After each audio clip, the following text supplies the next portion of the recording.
সম্মানিত মুসলিম কেরাম, আজকে আমরা সূরা আল মুনাফিকুন,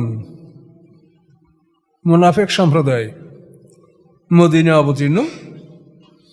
তো এই সূরার উপর আমরা ইনশাল্লাহ ধারাবাহিক আলোচনা করব ইনশাল্লাহ। আউযু বিল্লাহি মিনাশ শাইতানির রাজিম। আমি অভিশপ্ত শয়তান হতে আল্লাহর আশ্রয় কামনা করছি। বিসমিল্লাহির রহমানির রহিম। রহমানুর রহিম আল্লাহর নামে শুরু করছি। ইযা জাআকাল মুনাফিকুনা ক্বালু নাশহাদু ইন্নাকা রাসূলুল্লাহ ওয়াল্লাহু ইয়ালামু ইন্নাকা রাসূলুহু আল্লাহু ইয়াশহাদু ইন্নাল মুনাফিকিনা লাকাযিবুন। মুনাফিকদের পরিচয় আল্লাহ দিচ্ছেন। আল্লাহ বলেন, হে রাসূল, আপনার কাছে যখন মুনাফিক সম্প্রদায় আসে, ক্বালু, তখন তারা বলে, নাশহাদু, আমরা সাক্ষী দিচ্ছি, ইন্নাকা লা রাসূলুল্লাহ, নিশ্চয়ই আপনি আল্লাহর রসুল। আল্লাহ জবাব দিয়েছেন, আল্লাহু ইয়ালামু ইন্নাকা রাসূলুহু, আল্লাহ ভালো জানেন যে আপনি আল্লাহর রসুল, কিন্তু আল্লাহু ইয়াশহাদু, আল্লাহ সাক্ষী দিচ্ছেন, ইন্নাল মুনাফিকিনা লাকাযিবুন, নিশ্চয়ই মুনাফিকরা মিথ্যাবাদী। আর মুনাফিক কারা? এটা তো কোনো মানুষের গায়ে লেখা থাকে না। মুনাফিক কারা, কীভাবে বুঝবেন? মুনাফিক হলো যাদের ভিতরে ঈমান নাই, বাইরে সব আছে, রোজা নামাজ হজ যাকাত সব করে, কিন্তু ভিতরে ঈমান নাই। এবং এটাকে বোঝার জন্য আল্লাহ রসুল যেটা বলেছেন সেটা হলো, এদের মধ্যে 4টা স্বভাব আপনি পাবেন। এই 4টা চরিত্র বা স্বভাব দেখতে পেলে আপনি বুঝতে পারবেন যে এই লোকটা মুনাফিক। 1 নম্বর হলো, আল্লাহ রসুল বলেন, ইদা হাদ্দাসা কাযাবা, কথা বললে তার মধ্যে মিথ্যা বলবে। ওয়াইজা আহাদা গাদারা, মানুষের সঙ্গে অদা করলে অদা খেলাপ করবে। ওয়াইজা উতুমেনা খানা, তার কাছে কিছু আমানত রাখলে সে আমানতের খেয়ানাত করবে। 4 নম্বর, ওয়াইজা খা আসমা ফাজারা, যখন সে মানুষের সাথে তর্কে লিপ্ত হবে তখন সে অশালীন কথাবার্তা বলবে, সীমাহীন খারাপ কথা সে ব্যবহার করবে। তো এই 4টা স্বভাব কারোর মধ্যে পাওয়া গেলে, আল্লাহ রসুলের কোনো হাদিসে 3টে উল্লেখ আছে, আবার কোনো হাদিসে 4টে উল্লেখ আছে। তো যেটা 4টে ওইটাই আমরা সব পাচ্ছি। তো এগুলি বলার পর আল্লাহ রসুল বলছেন, ওয়াইনসাল্লাহ সমা, এ যদি নামাজ পড়ে রোজা রাখে, ও জামান নৌ মুসলিম, সে ধারণা করে যায় মুসলমান, এই লোকটা মুসলমান না, এটা মুনাফিক। তাহলে 1 নম্বর হলো তার মধ্যে মিথ্যা বলা। কিন্তু পরিতাপের বিষয়, আপনারা যদি আজকে আমরা সমাজের যেখানে আমরা আছি প্রত্যেককেই আমরা যদি পরীক্ষা করেন, দেখবেন যে আমরাও মিথ্যা হতে আসলে পরিপূর্ণরূপে আমরা মিথ্যা হতে উদ্ধার আমরা পাইনি, বা আমাদের কথার মধ্যেও খারাপ কথা আছে। তো এটা অতি পরিতাপের বিষয়, কিচ্ছু বলার নাই, শুধু আপনারা চিন্তাই করবেন, আমি যদি খারাপ হইতো আমার মুসল্লিরা কী হবে। তো তারপরও জামাতি নামাজ পড়তে হবে, সবাইকে ত্যাগ করা যাবে না, বিবাদ সৃষ্টি করা যাবে না, আল্লাহর কাছে বলতে হবে যে আল্লাহ যা আছে সমাজে এইটাই মানলাম, আর কি করব, কোথায় যাব। তাহলে মুনাফিকের আলামত 4টা। এখন আল্লাহ রাসূল বলছেন, আরবাউ মানকুন্না ফিহে কানা মুনাফিকান খালেসান। আল্লাহ রাসূল বলছে এই 4টা স্বভাব যার মধ্যে পাওয়া যাবে সে হবে খাঁটি মুনাফিক। তো খাঁটি মুনাফিক অর্থ তার মধ্যে 1 বিন্দু ঈমান নাই, এলো খাঁটি মুনাফিক। ওই আমি এই কথা বলতে গেলে আমার যৌবনকার একটা কথা মনে আছে, যে আমি একবার মিষ্টির দোকানে মিষ্টি খাইতে গেছি। তাই আমি বলে, এই তোদের মিষ্টির ভেজাল আছে নাকি? না হুজুর, ভেজাল নেই। বলে, কীরকম ভেজাল নাই? তাহলে এই মিষ্টিটা একস পাউডারের তৈরি, এর মধ্যে দুধের ছানা মোটেও নাই, কাজে আমার মিষ্টিতে ভেজাল নাই। কথা বলতে পারছেন? তো ভেজাল নাই অর্থ হলো যে তার মধ্যে ঈমান যদি একটুকু থাকে তো এটা ভেজাল হইতো মুনাফিকের। কাজে একটুকু ঈমান তার মধ্যে নাই। কি? মিথ্যা কথা বলা, ওয়াদা খেলাপ করা, আমানতের খেয়ানত করা, তর্ক বিতর্কের মধ্যে ফাহিশা কথা ব্যবহার করা। মিথ্যা কথা বলা সম্পর্কে আল্লাহর রসুল বলেছেন, তিনি জুমার মেম্বারে খুতবায় বসে বলেছেন যে মিথ্যা কথা শিরকের সমপর্যায়ের গুনাহ। এই কথা বলে আল্লাহ রসুল বলছেন যে কোরআন আয়াত দেখো, সূরা হজের মধ্যে আল্লাহ বলেছেন, ফাজতানিবুর রিসসা মিনাল আওসারে ওয়াজতানিবু কাউলা জুর। আল্লাহ বলেন যে মূর্তির অপবিত্রতা থেকে তোমরা নিজেরা আত্মরক্ষা করো এবং মিথ্যা হতে আত্মরক্ষা করো। তো আল্লাহ বলেন যে আল্লাহ তাআলা একই আয়াতে মিথ্যা হতে আত্মরক্ষা করা এবং মূর্তির অপবিত্রতা থেকে আত্মরক্ষা করা এবং মিথ্যা, এই দুইটাকে আল্লাহ রসুল আল্লাহ তাআলা কোরআনে পাশাপাশি বলেছেন। এই জন্য আল্লাহ রসুল বলেন এই দুইটা জিনিস সমপর্যায়ের অপরাধ, মিথ্যা বলা এবং মূর্তি পূজা করা এত বড় অপরাধ। তো এই জন্য আমাদেরকে চেষ্টা করতে হবে কি আছে ভালো মন্দ অপরের কথা না ভেবে নিজের মধ্যে নিজের বিষয়টা আমরা কিভাবে পরিষ্কার করে নিতে পারি। আমার কবরে আমি যাব, আপনার কবরে আপনি যাবেন। আমরা মানুষ সমালোচনা মুখর, অপরের দোষ আমরা খুব বেশি দেখি, কিন্তু দেখলে যদি কাউকে আপনি বলতে পারেন বুঝে সেটা উপকার হবে তার। যদি তাকে বলা না যায় তাহলে সমালোচনা করা গীবতের মধ্যে যাবে। তো এই জন্য এই বিষয়গুলি আমরা নিজেরা সতর্ক হব যে আমাদের মধ্যে যেন এই ধরনের ত্রুটি না থাকে। মিথ্যা এবং আত্মসাৎ, এটা আল্লাহ রসুলের বিভিন্ন হাদিসে বলা আছে। সাহাবীরা জিজ্ঞাসা, ইয়া রাসূলুল্লাহ, মোমেন কি জেনা করতে পারে? তা আল্লাহ রসুল বলেন যে হ্যাঁ, হতেও পারে। মানুষের মধ্যে দুর্বলতা আছে, দুর্বলতা বশত একটা মোমেন জেনা করে বসতে পারে। যেমন মাজ আসলামী সাহাবী জেনা করে নিজের অপরাধ স্বীকার করে বিচার গ্রহণ করেছিলেন। তো বিখ্যাত হাদিস ঘটনা কোরআনে আছে, মানে হাদিসের মধ্যে ঘটনাটা আছে মাজ আসলামী। তো আল্লাহ রসুল বলেন এটা হতেও পারে।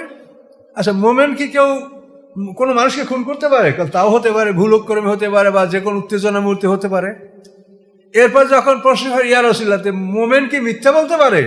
আসলে না, মোমেন মিথ্যা বলতে পারে না। মিথ্যা এবং আত্মসাৎ এই দুইটা অপরাধ যদি কারোর মানুষের থাকে, তার লেবাস পোশাক নামাজ রোজা আপনি যাই দেখেন, আল্লাহ রসুল বলছেন কখনো এই লোকটা মোমেন না। কাজেই এই বিষয়গুলি ভালো করে আপনাদের পরীক্ষা নিরীক্ষা করে দেখে নিজেকে সংশোধন করতে হবে। তো এই জন্য দেখেন, পৃথিবীকে অনেক মানুষের সুনাম সুখ্যাতি আল্লাহ তাআলা পৃথিবীতে ছড়িয়ে দেয়। এটা কারণটা কি? কারণ তারা পৃথিবীর সব ধনী মানুষ না, অনেক কিছু নাই, কিন্তু যাদের ঈমান এবং আমল আল্লাহর কাছে পছন্দ হয়, তাদের সুনাম সুখ্যাতি আল্লাহ সারা পৃথিবীতে ছড়িয়ে দেন। এটা কোরআনে আল্লাহ সরাসরি বলেছেন, ইন্নাল্লাযীনা আমানু ওয়া আমিলুস সালিহাতি সায়াজআলু লাহুমুর রাহমানু বুদ্দা, সম্ভবত সূরা মরিয়মের ৯৬ নম্বর আয়াত। আল্লাহ বলেন যারা ঈমান এনেছে, ভালো কাজ করেছে, তাদের জন্য আমি মানুষের অন্তরে ভালোবাসা সৃষ্টি করে দেই। বোঝেন কথাটা কি? আল্লাহ বলছেন ঈমান আমল আমাদের সবাইর আছে, কিন্তু আমাদেরটা কতখানি আল্লাহর কাছে গ্রহণযোগ্য বলতে পারছি না।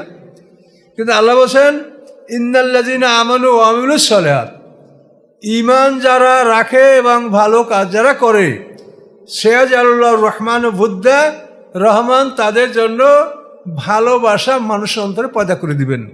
এবং এইটা সম্বন্ধে আল্লাহ রসুল যে বিবরণ দিয়েছে সেটা হলো এই, আল্লাহ জিবরাইলকে বলে যে জিবরাইল, আমার পৃথিবীর মধ্যে জমিনে অমুক বান্দা, এই বান্দাকে আমি ভালোবাসি, তার ঈমান আমল আমার কাছে পছন্দনীয়, তো আমি ভালোবাসি, তুমিও ভালোবাসো। তো আল্লাহর সবচেয়ে নিকটের ফেরেশতা হলো জিবরিল। তো জিবরিলকে আল্লাহ এটা বলে দেওয়ার পরে জিবরিল ওই মানুষটাকে ভালোবাসতে শুরু করে। এরপরে জিবরিল অন্য ফেরেশতাদেরকে বলে, যারা পৃথিবীতে যাদের ডিউটি আছে, যাতায়াত আছে, বিভিন্ন কাজে ব্যস্ত থাকে, এই ফেরেশতাদেরকে জিবরিল আমিন বলে দেয়। বলে দেওয়ার পরে যে এই লোকটাকে আল্লাহ ভালোবাসে, আমি ভালোবাসি, তোমরা ভালোবাসো, তখন ফেরেশতাদের মধ্যে ওই লোকটার ভালোবাসা ছড়িয়ে পড়ে। এরপর ওই ফেরেশতাদের মাধ্যমে পৃথিবীর মানুষের অন্তরে আল্লাহটা জাগ্রত করে দেন, ফলে ওই মানুষটাকে সমগ্র পৃথিবীর মানুষ ভালোবাসে। এগুলো কোনো জোর করে অর্জন করার জিনিস নয়। আমল, আমাদের ঈমান এবং আমল যদি আল্লাহর কাছে পছন্দনীয় হয়, তাহলে সমগ্র পৃথিবীর মানুষের ভালোবাসা এটা তাদের অন্তরে আল্লাহ পৌঁছিয়ে দিবেন। এটা আল্লাহ বলেছেন কোরআনে সরাসরি, সায়াজআলু লাহুমুর রাহমানু বুদ্দা, সূরা মরিয়মের ৯৬ নম্বর আয়াত দেখেন। তো এই জন্য আমাদের কথাবার্তা, চলাফেরা, আমল আখলাক ভালো হইতে হবে। আমাদের মধ্যে হটকারিতে আমরা সীমা লঙ্ঘন করে কথা বলি, আমাদের কথা প্রায়ই দেখা যায় আমাদের কথা সীমা লঙ্ঘন হয়ে যায়। কাজে এগুলো কিন্তু আল্লাহ পছন্দ করেন না। এখন মুনাফেক সম্পর্কে কোনো আপনাকে দেখাইয়ে দেওয়া যাবে না যে এই লোকটা মুনাফেক, শুধু আপনি তার আচরণ বিধি লক্ষ্য করবেন যে এই ত্রুটি থাকলে সে মুনাফেক। যে সে মিথ্যা কথা বলে, সে ওয়াদা খেলাপ করে, সে আমানতের খেয়ানত করে, সে তর্ক বিতর্ক শুরু করে অশালীন কথাবার্তা বলে, এগুলি যদি কার মধ্যে পাওয়া যায় সে খাঁটি মুনাফেক। এই মুনাফেকদের নামে একটা সূরা সামনে নজিল অনেকে জানতে পারবেন সামনে ইনশাল্লাহ। আল্লাহ বলেন, হে রাসূল, এই মুনাফিকরা যখন আপনার কাছে আসে তারা বলে যে আমরা সাক্ষী দিচ্ছি যে আপনি আল্লাহর রসুল। এখন ওদের সাক্ষীটা থেকে আল্লাহ প্রত্যাখ্যান করলেন। আল্লাহ বলেন, আল্লাহ ভালো জানেন যে আপনি রাসূল, ওদের সাক্ষীর দরকার নেই। আল্লাহ ইয়াশহাদু ইন্নাল মুনাফিকিনা কাযিবুন, আল্লাহ সাক্ষী দিচ্ছেন যে মুনাফিকরা মিথ্যাবাদী। মুনাফিকের প্রথম আলামতটাই হলো মিথ্যা বলা। আমরা সামনে ঘটনা পাব। তো এজন্য আমাদেরকে সতর্ক থাকতে হবে। ইত্তাখাযু আইমানাহুম জুন্নাহ, তারা ব্যবহার করে তাদের শপথকে ঢাল হিসাবে। আল্লাহর কসম আমি মুসলমান, তাহলে মানুষেরা বিশ্বাস করবে এটা ঢাল। ইত্তাখাযু আইমানাহুম জুন্নাতান, তারা ব্যবহার করে তাদের শপথকে ঢাল হিসেবে। ফাসাদ্দু আন সাবিলিল্লাহ, তারা মানুষকে আল্লাহর পথ থেকে ফিরায়। এরা গোপনে গোপনে মানুষকে আল্লাহর পথ থেকে ফিরায়, আল্লাহর পথে বাধা দেয়। আল্লাহর পথ থেকে মানুষকে ফিরানো বিভিন্ন পন্থা। মনে করেন যদি কেউ কোরআনের বিপক্ষে কথা বলে, সে আল্লাহর পক্ষ থেকে আল্লাহর রাস্তায় মানুষকে ফিরায়। একটা লোক কোরআনের কথা বলছে, আমি বললাম না এর কথা শুনো না, এ লোক ফাসেক হয়ে গেছে, কাফের হয়ে গেছে। এভাবে যদি একটা ভালো মানুষ যে কোরআনের কথা বলে তার থেকে যদি মানুষকে ফিরানো হয়, তো এটাও ওই সুদ্দুন আন সাবিলিল্লাহর অন্তর্গত হবে, যে সে আল্লাহর পথ থেকে মানুষকে ফিরায়। এই অপরাধগুলো এত বড় অপরাধ, এটা তো সরাসরি কোরআনে উল্লেখ। এই অপরাধগুলি এত বড় অপরাধ যে আল্লাহ রসুল বলেছেন যে কোরআন যদি কারো বিপক্ষে সাক্ষী দেয়, আমি তার জন্য সুপারিশ করতে পারবো না। আল্লাহ রসুল বলেন, আমি যোজক থেকে আমার গুনাহগার বান্দাদেরকে সাফায়াত করে করে আমি বের করে নিয়ে আসবো।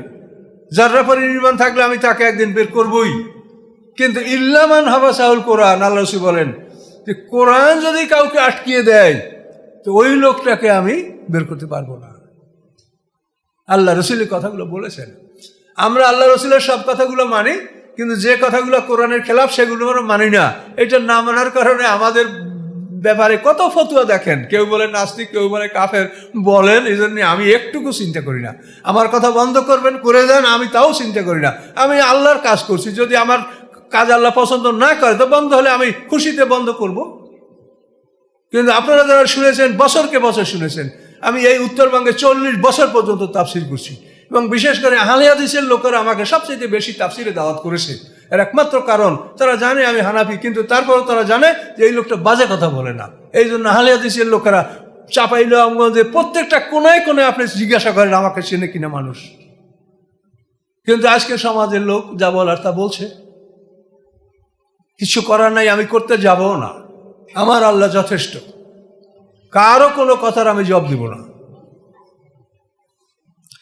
তাহলে এখন দেখেন আল্লাহ কি বললেন, আল্লাহু ইয়াশহাদু ইন্নাল মুনাফিকিনা লাকাযিবুন, আল্লাহ সাক্ষী দিচ্ছেন যে মুনাফিকরা মিথ্যাবাদী।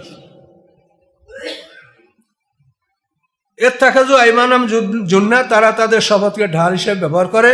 ফাসাদ্দু আন সাবিলিল্লাহ, আল্লাহর রাস্তা থেকে তারা মানুষকে ফিরায়। কাজে আল্লাহর রাস্তা থেকে মানুষকে ফিরানো এর চাইতে বড় অপরাধ কিছু নাই। মক্কা লোকেরা কি করতো, রাস্তায় রাস্তায় প্রত্যেকটা মক্কা শহরে প্রবেশদ্বারে লোক বসাই রাখতো যে মুহাম্মদ সাল্লাল্লাহু আলাইহি ওয়াসাল্লামের কথা তোমরা শুনবে না, তার কাছে কেউ যাবে না। এই হলো ওয়াসুদ্দুনা আন সাবিলিল্লাহ। একটা ভালো মানুষের কথা শুনতে আপনি বাধা দিবেন মানুষকে। তা আপনি আলেম হয় না, আমি আলেম হয়ে এই কাজ যে করবে সেই এমন অপরাধ যে এটা কুফরি পর্যায়ের অপরাধ। আমি করলেও আপনি করলেও, কোরআনের আয়াত, কোরআন সকলের জন্য। কাজের জন্য সতর্কতা সহকারে কথা বলতে হবে।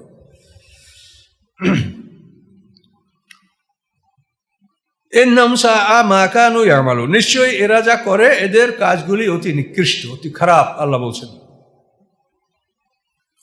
কেন, জালিকা বিআন্নাহুম আমানু সুম্মা কাফারু, এদের অবস্থাটা কি, যারা ঈমান আনলো তারপরে কুফরি করলো। তারা তো ঈমান প্রকাশ করেছে, কলেমা পড়েছে, রাসূলকে সাক্ষী দিয়েছে, তারপরে তারা কুফরি করলো। ফাতুবা আলা কুলুবিহিম, আল্লাহ তাদের অন্তরে মোহর মেরে দিয়েছেন, মানে অন্তরটাকে আল্লাহ সিল করে আটকাই দিয়েছেন, ওর মধ্যে আর ঢুকবে না কিছু। এটা একেবারে সিল করে আটকাই দিয়েছে আল্লাহ, ওটা ঢুকবে না। ফাতুবা আলা কুলুবিহিম, এই জন্য ফাহুম লা ইয়াফকাহুন, তারা কিছু বুঝতে পারবে না। বোঝার জন্য তো জিনিসটা ব্রেনে যাবে, তার থেকে কলমে আসবে, তারপর বুঝবে, কিন্তু আল্লাহ তাআলা এটাকে আটকাই দিছে, কাজে এই ফাংশনটাই তার বন্ধ। এই জন্য আল্লাহ বলছেন যে ওরা বুঝবে না, যেহেতু আমি আর অন্তরকে সিলমোহর করে আটকিয়ে দিয়েছি। এখন মুনাফিকদের বিবরণটা দেখেন, কোরআন আল্লাহ কি বলছে, ওয়াইজা রাইতাহুম তুজিবুকা আসামহুম, যখন আপনি তাদেরকে দেখবেন, তাদের জেসেম মানে শরীর দেখলে আপনি খুশি হবেন, হৃষ্ট পুষ্ট বলিষ্ঠ, পোশাক সুন্দর, বেশ ফাইন একটা মানুষ, এই মানুষটাকে কেউ সন্দেহ করতে পারে না, লেবাস পোশাক জামা কাপড়। তা আল্লাহ বলেন দেখেন কি আশ্চর্য কথা, ওয়াইজা রাইতাহুম, আপনি যখন তাদেরকে দেখবেন, তো জীবিকা আসামহুম, তাদের জেসেম মানে শরীর, তাদের শরীর দেখে আপনি খুশি হয়ে যাবেন যে বেশ একটা মানানসই মানুষ। ওয়াইয়াকুলু তাসমা আলে কাউলিহিম, এবং যদি যারা কথা বলে তা আপনি তাদের কথাও শুনবেন, যে কথাও খুব ভালো বলে, মার্জিত ভাষায় খুব বানিয়ে সুন্দর কথা তারা বলে। এই মুনাফিকদের পরিচয় দেখেন আল্লাহ কি দিচ্ছে। ওয়াইয়াকুলু, যদি তারা কথা বলে, তাসমা আলি কুলুবিহিম লিকাউলিহিম, আপনি তাদের কথাগুলো শুনবেন, শুনতে ভালো লাগবে, ভালো কথা বলছে। তা আল্লাহ বলেন কান্নাম খুশবুম মুসান্নাদা, মনে হয় যেন তারা একটা কাষ্ঠখণ্ড, মুসান্নাদা, যাকে কোনো ওয়ালের সাথে ট্যাক লাগাইয়া দাঁড় করা করে রাখানো হয়েছে। ওই গাছটা মানে শিকড়ের উপরে ভর করে দাঁড়ায় নাই, একটা কাঠ, সেটা কোনো ওয়ালে বা কোনো কিছুতে তাকে হেলান দিয়ে দাঁড় করাই রাখা হয়েছে, কিন্তু ওটা শিকড় নাই, এটা আল্লাহ বুঝাচ্ছে। আর যারা মোমেন, তাদের শিকড় হলো মাটির মধ্যে গাড়া, কলেমায় তৈবার শিকড়। দেখেন আমার ওই আলাদা 2 নম্বর বইতে আমি একটি বৃক্ষ এঁকে দিয়েছি, যেহেতু কোরআনে কলেমায় তৈবাকে গাছের সাথে তুলনা করছে আল্লাহ কোরআনে। কলেমায় তৈবাটা কীরকম, যে একটা গাছ, এখন এই প্রত্যেকটা গাছ এর নিচে আসে শিকড়গুলি, দেখা যায় না। তো ওই রকম কলেমায় তৈবা অন্তরে বিশ্বাস, এটা দেখা যায় না। এটা হলো কলেমায় তৈবার 1 নম্বর, মানে তাসদিক বিল জানান, অন্তরে বিশ্বাস। এরপরে গাছের কাণ্ডটা উপরের দিকে উঠলো, তো এটা হলো ইকরার বিল লিসান, আপনি মুখে স্বীকৃতি দিবেন লা ইলাহা ইল্লাল্লাহ মুহাম্মাদুর রাসূলুল্লাহ, এগুলো আপনার স্বীকৃতি দিবেন, আল্লাহ রাসূলের প্রতি সাক্ষী দিবেন। তারপরে 3 নম্বর হলো আমল বিল আরকান, অর্থাৎ এখন ওই কাণ্ড থেকে যে ডালপালাগুলো বের হলো, এখন ডালপালাগুলো, প্রধান শাখাগুলো, এগুলো হলো ফরজ, তারপরের শাখাগুলো হলো ওয়াজিব, এই ওয়াজিবের আরও যে ছোট ছোট প্রশাখা, এগুলি হলো সুন্নাত মুস্তাহাব, এবং ওইখানে ফল ঝুলে ছোট ডালে। এই যে কলেমায় তৈবার একটা দৃষ্টান্ত আল্লাহ কোরআন দিয়েছেন, জারাবাল্লাহ মাসালান কালেমাতান তৈবাতান কাসাদারাতেন তৈবাতেন আসলুহা সাবিতুন ওয়া ফারুহা ফিস সামা, কোরআন শরীফ স্পষ্ট এই কলেমায় তৈবাকে গাছ বলেছেন আল্লাহ। এখন মুনাফিককে আল্লাহ বলছেন যে ওরা একটা কাঠ, কিন্তু ওটা শিকড় নাই, শিকড় না থাকলে যে কোনো মতে পড়ে যাবে, এটা শিকড়বিহীন গাছ মুনাফিক। আর মোমেনরা শিকড়বিহীন নয়, মোমেনদের শিকড় মাটিতে মজবুত করে প্রথিত গাথা, এরা পড়ে যাবে না ইনশাল্লাহ। এই কলেমা মোমেনদেরকে দুনিয়া ও আখিরাতে প্রতিষ্ঠিত রাখবে।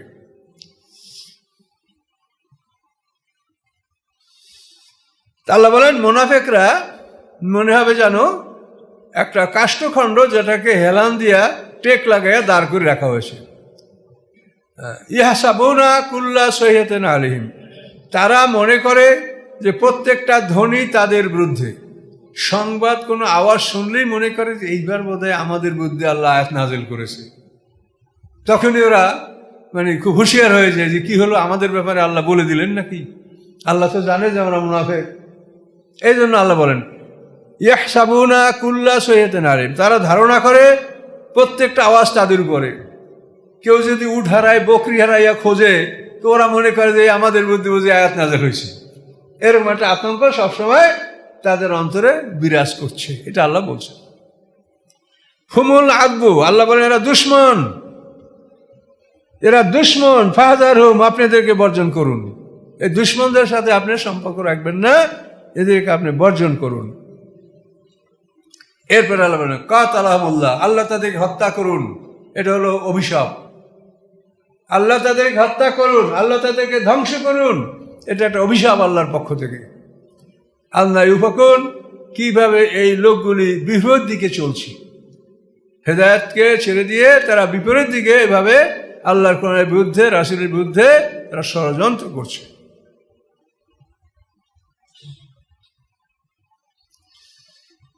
ওয়াইজা কিলাম তাআলাউ ইয়াস্তাগফির লাকুম রাসূলুল্লাহ, যখন তাদেরকে বলা হয় যে আসো, ইয়াস্তাগফির লাকুম রাসূলুল্লাহ, আল্লাহর রাসূল তোমাদের জন্য ক্ষমা চাবেন, লাব্বাউ রুউসাহুম, তখন তারা মাথা নাড়িয়ে ফিরে যায়, মাথা ঘুরে মাথা এরকম নাড়িয়ে তারা চলে যায় বিপরীত দিকে।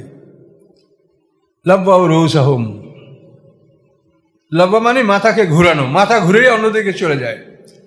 ও রাইতাহুম ইয়াসুদ্দুনা মুস্তাকবিরুন, এবং আপনি দেখবেন যে তারা চলে যাচ্ছে অহংকার করতে করতে।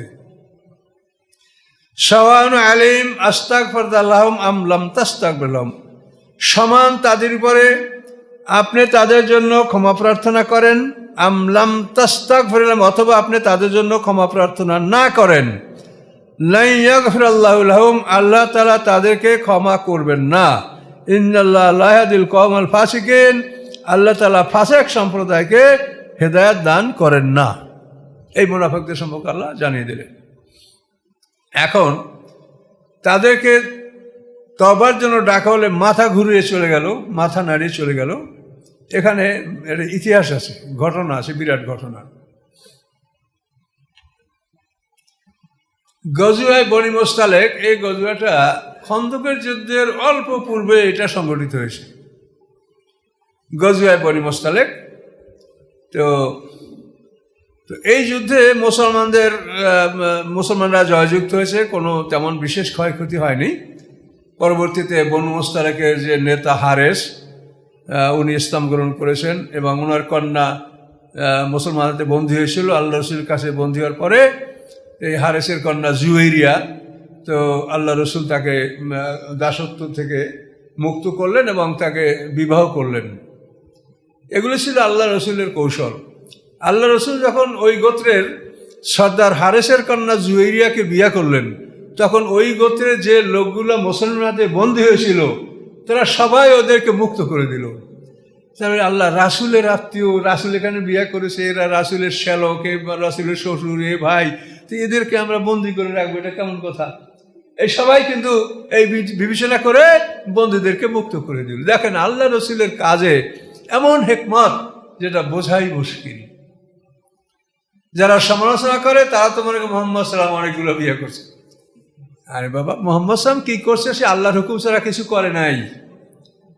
তোমরা যাই মনে করো, মুহাম্মদ সাল্লাম আল্লাহর হুকুম ছাড়া বিন্দু পরিমাণ কিছু করেন নাই।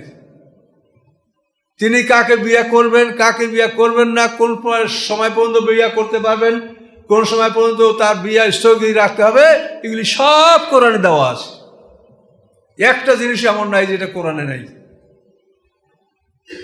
কাকে বিয়ে করবেন, কাকে বিয়ে করবেন না, যারা হিজরত করে নাই, এই হিজরত যারা করে নাই তাদের কোনো মহিলাকে আল্লাহ রসুল বিয়ে করেন নাই।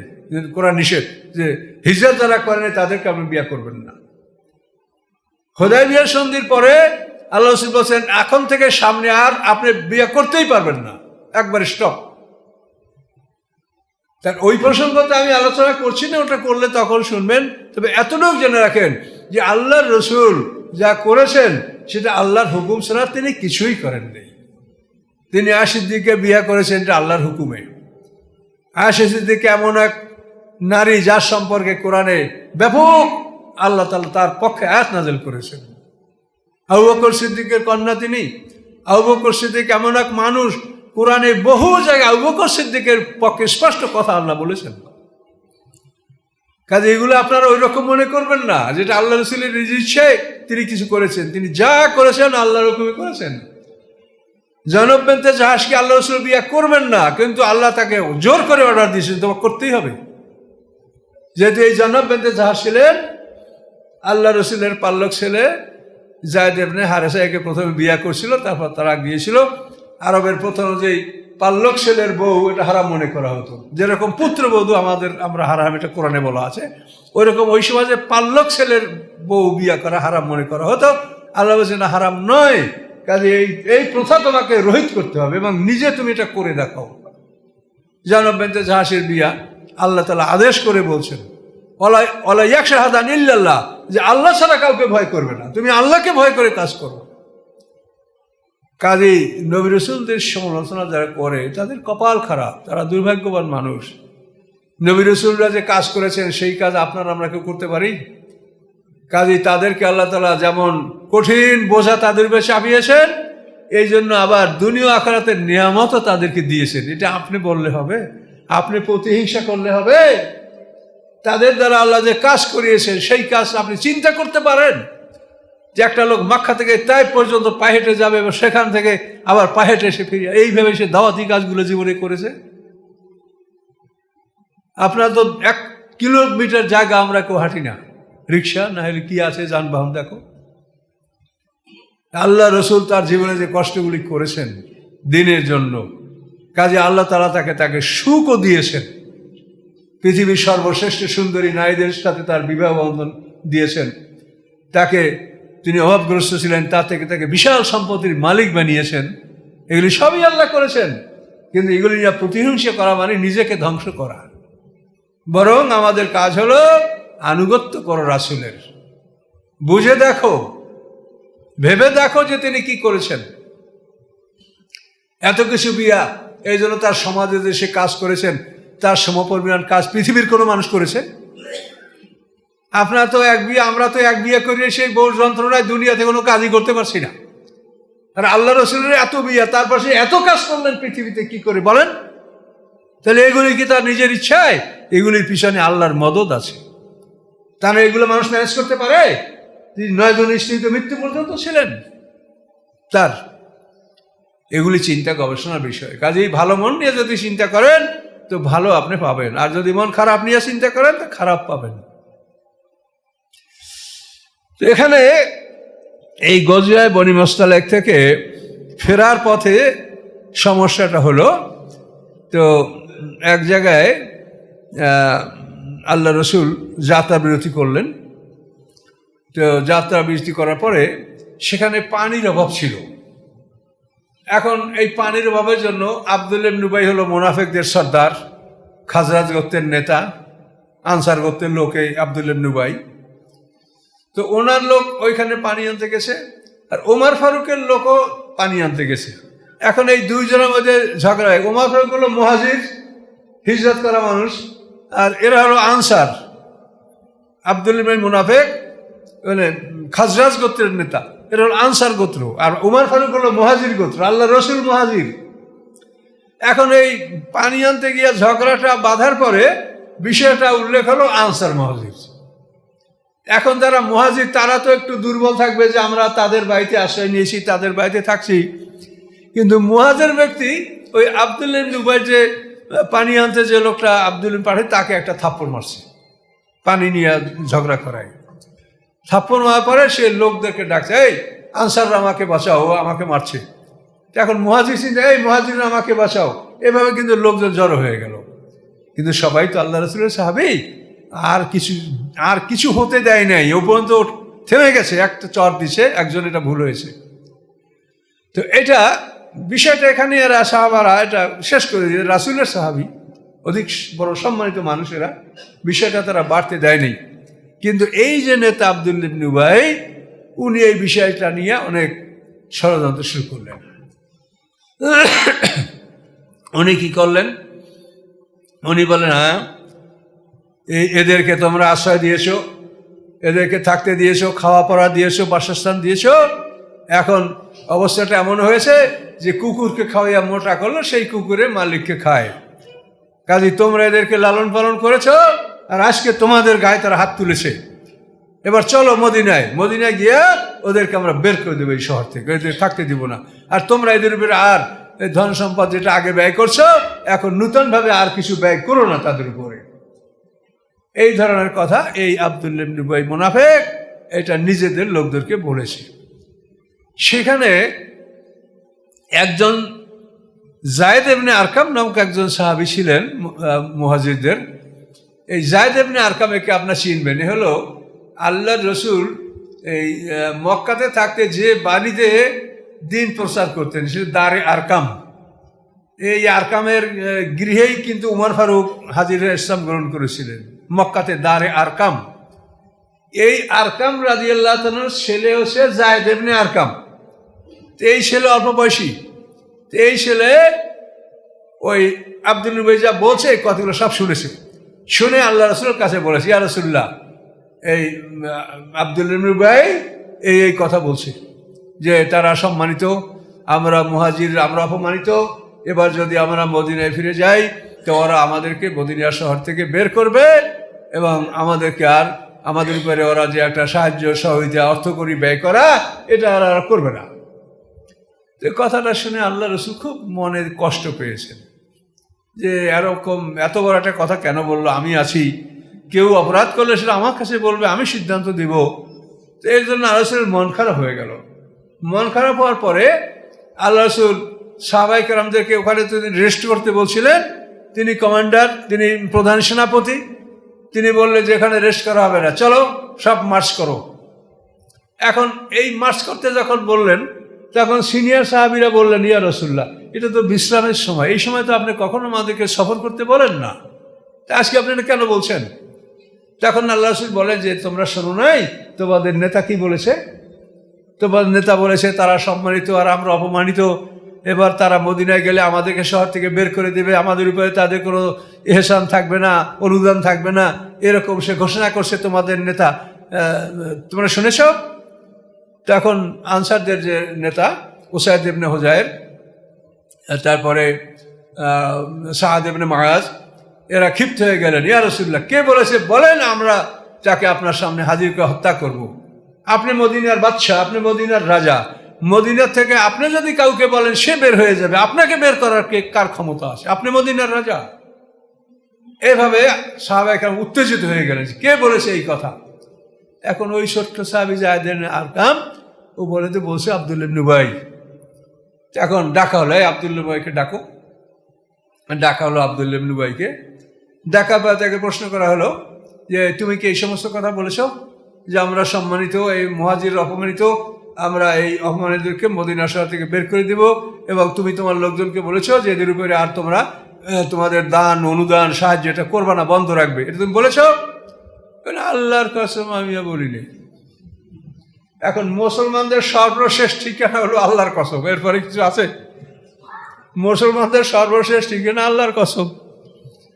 আল্লাহর কসম আমি বলিনি। এখন কি করবো? এখন ওই যে ছেলে যায়েদ ইবনে আরকাম, ও লজ্জায় কথা বলে না যে এত বড় একটা সম্মানিত মানুষ যাকে মদিনার গভর্নর করার কথা ছিল, আল্লাহ রাসূল ইজ্জত না করলে সে মদিনার গভর্নর হতো, এই আব্দুল ইবনে উবাই, এই লোকটা এখন এইরকম বলছে, এখনো লজ্জায় কোনো কথা বলে না। এখন সবাই কিন্তু ওর দিকে তাকাচ্ছে যে ও কি বলে, কিন্তু কিছুই বলে না। ওই লোকের সম্মানে যে আমি কেমন করে এই লোকটার বিরুদ্ধে বলবো, এত বড় একটা মানুষ। অন্যান্য সাহাবীরা মন্তব্য করলো, ইয়া রাসূলুল্লাহ, ও তো ছেলে মানুষ, ও তো ছেলে মানুষ, ভুলও শুনতে পারে। এখন ওই ছেলে তারপরও বলে না যে আমি ভুল শুনি নেই, ওর লজ্জা, এত বড় মানুষের বিরুদ্ধে আমি কথা বলবো। তো ও যখন কিছু বলে না, তখন সবাই এটাই মনে করলেন যে ছেলে মানুষ, কি শুনতে কি শুনেছে বা কি বলতে কি বলেছে, এটা ভুল হয়ে যেতে পারে। কিন্তু আল্লাহর রাসূল, সে তো রাসূল, সে বলেন যে এখানে আমি থাকবই না। আল্লাহ রাসূল ওদের কথা বিশ্বাস করেন নাই, ওই ছোট সাহাবীর কথাই তিনি বিশ্বাস করেছেন। চলো, এখন কমান্ডার সেনাপতি আদেশ দিলেন, না আসলে কোনো উপায় আছে? চলতেই থাকলো। চলতে চলতে অনেক দূর তারা চললো। তো চলার পরে যেটা তাফসীরে বলা আছে যে আল্লাহ রাসূল 2 দিন পর্যন্ত তাদেরকে এক নাগারে সফর করতে বলেছেন, এর মধ্যে তিনি বিশ্রাম করার আদেশ দেন নেই। এখন সেনাপতি না বলে তো কেউ হল্ট করতে পারবে না, আর্মিদের চলতেই হবে, তুমি যেভাবে পারো, তো সৈনিকদের পরিচালনার বিষয়।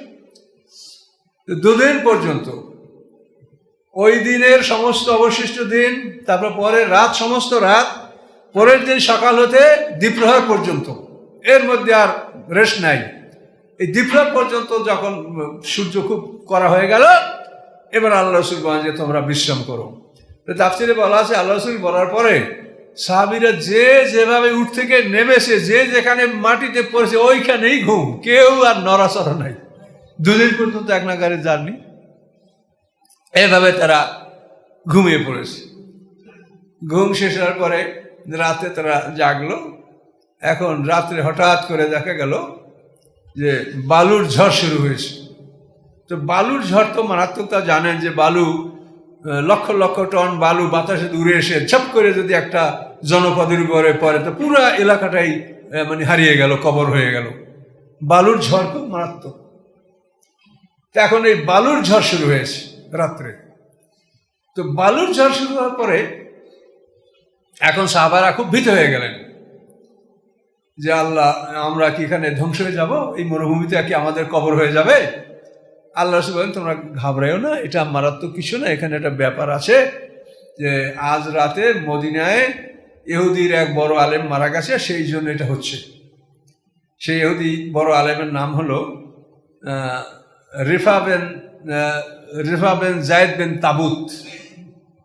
রিফা বিন যায়েদ বিন তাবুত ইহুদিদের খুব বড় আলেম, সে মারা গেছে, এই জন্য এই বালুর ঝড় শুরু হয়েছে।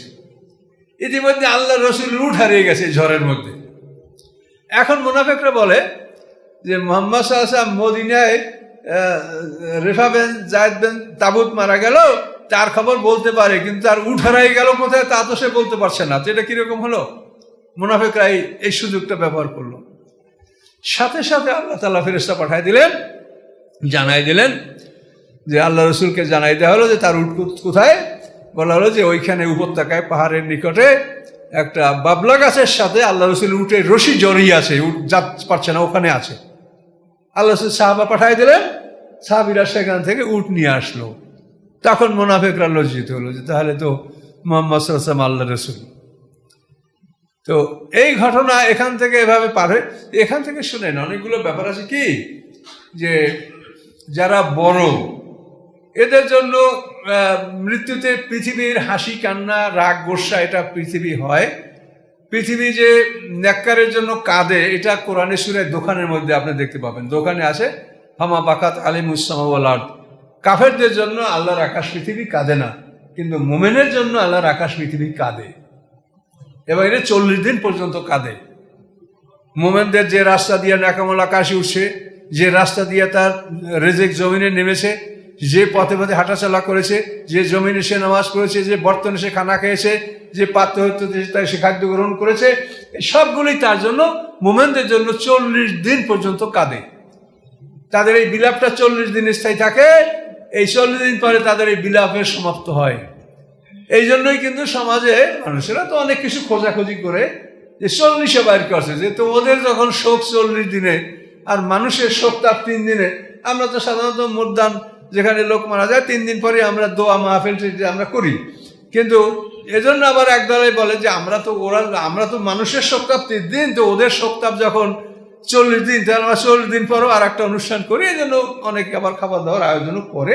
এগুলো কোনো মারাত্মক বিষয় না, তবে এটাকে একটা প্রথা হিসাবে যে করতেই হবে বা করা লাগবে এটা হলে কিন্তু বেদাতের মধ্যে যাবে। আর এমনি নর্মাল আপনি একটা খাবার তৈরি করলেন বা নিজেরা খাইলেন, আসলে খাওয়ালেন, সেটা স্বাভাবিক। তো এভাবে রিফা বিন যায়েদ বিন তাবুতের মৃত্যুর কারণে বালুর ঝড় সৃষ্টি হয়েছিল। তো সম্মানিত সুধী, এখান থেকে সেই সাহাবায়ে কেরাম সবাই মদিনায় চলে গেলেন। চলে যাওয়ার পরে এই আব্দুল্লাহ ভাই যে সর্দার, এর ছেলে আব্দুল্লাহ খাঁটি মুসলমান। সে আল্লাহ রসুলকে আইসা বলে, ইয়া রাসূলুল্লাহ, আমার আব্বা যদি এই ধরনের কথা বলে থাকে তাহলে আপনি অর্ডার দেন, আমি আমার আব্বাকে হত্যা করে তার মাথাটা আপনার কাছে নিয়ে আসবো। যদি আমার আব্বাকে অন্য কেউ হত্যা করে তাহলে আমি ক্ষিপ্ত হব, আমি তার উপরে রাগ করবো, তখন সে হয়তো আমি তাকে হত্যা করতে যাব, তখন একটা মারাত্মক অবস্থা সৃষ্টি হবে। তাতে আপনি বলেন, ইয়া রাসূলুল্লাহ, আমার আব্বা যদি হত্যার যোগ্য হয় আমাকে বলেন, আমি তার মাথা কেটে আপনার কাছে নিয়ে আসবো। তা আল্লাহ রাসূল বলেন যে এভাবে করতে হবে না, ধৈর্য ধারণ করো। আমি যদি এখন এই নিজেদের লোকজনকে হত্যা করি তো মানুষেরা বলবে যে মুহাম্মদ সাল্লাল্লাহু আলাইহি ওয়াসাল্লাম ক্ষমতার মালিক হয়ে এখন নিজেদের মানুষদেরকে মারছে, কাজে আমি এটা করবো না। এভাবে মদিনা শহরে এরা সবাই পৌঁছে গেলেন। তো পৌঁছে যাওয়ার পরে শহরে যখন ঢোকে, শহরের মানে ঢোকার যে রাস্তা, এই ছেলে আব্দুল্লাহ ইবনে উবাই মুনাফিকের ছেলে আবদুল্লাহ খাঁটি মোমেন, ও খোলা তলোয়ার নিয়ে রাস্তায় দাঁড়াই আছে। আর বাবা যখন আসে, তুমি ঢুকতে পারবে না, তোমাকে আমি এই শহর ঢুকতে দিব না। ঢোকার আগে তোমাকে বলতে হবে যে আল্লাহ রসুল এবং মুহাজিররা সম্মানিত।